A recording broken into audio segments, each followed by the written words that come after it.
Carbon can support panel garment or welded mesh garments with or without render meshes. In this video we are going to explain how we can export the simplest case of a welded garment simulation mesh from Marvelous Designer and set them up in the Carbon for Houdini SOP plugin. Also, we'll be dealing with a couple of basic issues that often occur. The information here is also very relevant to Carbon for Maya users as well. Okay, so first, here we have a simple t-shirt in Marvelous. It's useful to check the resolution, i.e. the particle distance. If you select all the pattern pieces, you can see whether they're all the same particle distance or not. Here, the particle distance shows up in white, and that means they're all the same at 20. If it was in red, then they would be of different particle distances, and you'd have to go through them individually to understand what resolution they were. Here it's 20, and that's a bit low. Typically we would aim for 10 to 15, going as low as 5 for really fine creasing fabric. Also, we can see this garment is using a triangle mesh, which is preferred for most simulation.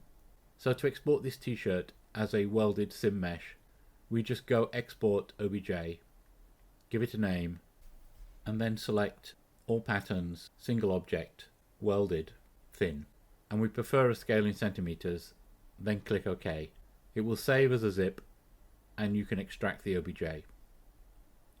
We are also going to export this green skirt and then fire up Houdini. So now we have exported our garments as OBJ files from Marvelous Designer and set up 3 file nodes to bring those OBJ files into the Carbon for Houdini SOP plugin. So now let's create a simple carbon scene.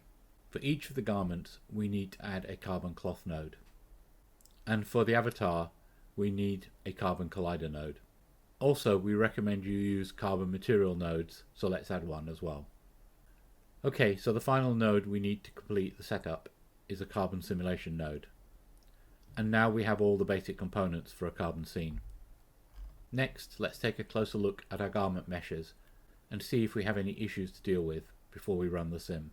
Okay, so it's clear the t-shirt and the skirt start meshes are intersecting. That's the problem we definitely need to fix. Fortunately, that's much easier to fix in Carbon than Marvelous, thanks to Carbon's support of separate start and reference meshes. So let's select the t-shirt, keeping the skirt visible. Now we want to select points on the t-shirt and pull them out from the intersection. We can be very coarse about the selection. Okay, that looks good. Now the key point is that edited t-shirt mesh is going to be our start mesh, and the original mesh our reference mesh. So we feed the original mesh into the second input on the cloth node. When we start simulating, the start mesh is going to conform to the reference mesh, and because we will run a lead simulation where there is no gravity and kinetic energy is wiped out, the conformation will be as close as possible while allowing for collision. Okay, so that's the first thing we need to do. Now the other thing is to bind the skirt to the waist of the avatar. First we select the points around the top edge of the skirt and create a group,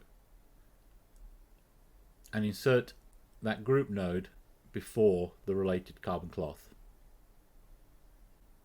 Next we create a carbon binding node and place that after the merge node. In the binding node, the collider is the avatar, the soft is the skirt, i.e. cloth 2, and the only other thing we need to do is to select the group waist as the child point group. The primitive group of the parent, i.e. the avatar, will be automatically set if we leave it blank, and that is good enough for a waist binding. If we bypass the t-shirt and reset the simulation, we can see the bindings are in place and all looks good. Next, let's set up the carbon node parameters, starting with the simulation node. We exported our garment in centimeters, so we need to set the scene scale, i.e. length scale, to 0.01.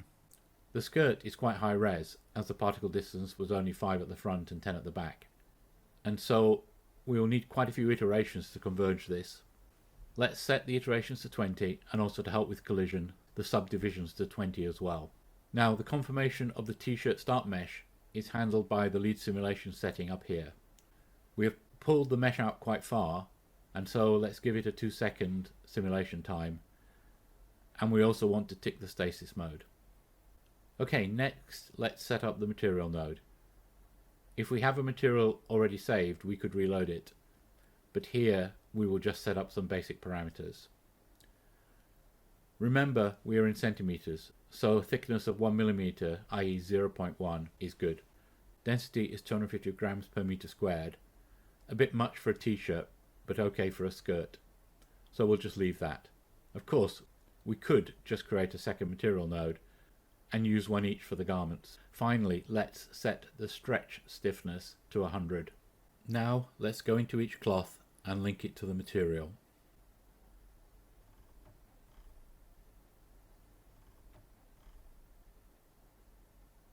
We also need to set the collider collision fatness. Leaving the default as a thickness of 0.2 is fine for this scene. That's 1 millimeter outside and 1 millimeter inside. Okay, let's reset the simulation and see if we have any final issues. I can see one or two areas where the avatar is poking through the t-shirt. Carbon will probably handle that okay, so let's just run a frame. It will take a while, as we have a 2-second lead sim, which could actually take 10 or more seconds to run. Now you can see we have a nicely conformed t-shirt sitting outside the skirt. But it looks as though we have a small issue here on the sleeve, so we just need to go back in and pull out those cloth vertices on the start mesh. Okay, now let's reset the sim again, and those have popped out. So let's run 10 frames and check again. That all looks good. I hope you found this useful, and thank you for watching.